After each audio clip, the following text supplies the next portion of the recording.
വേദമന്ത്രങ്ങളൊക്കെ പഠിക്കണ സമയത്ത് പറയും, ഒരു ആചാര്യന്റെ ഗുരുനാഥന്റെ അടുത്ത് ഇരുന്ന് വേണം ഇത് ഒക്കെ പഠിക്കുവാൻ. ഇങ്ങനെയുള്ള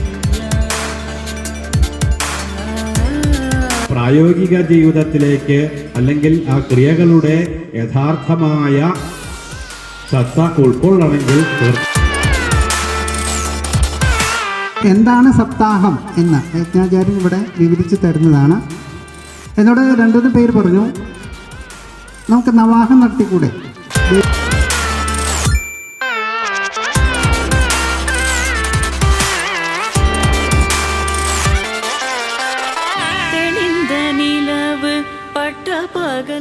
ഹരേ കൃഷ്ണ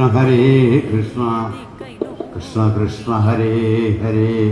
സർവമംഗളമംഗല്യേ ശിവേ സർവാർത്ഥസാധികേ ശരണ്യേ ത്രയംബകേ ഗൗരി നാരായണി നമോസ്തുതേ. ദേവി മഹേശ്വരി പാർവതി ശങ്കരി ശരണം മേഘവ ചരണയുഗം.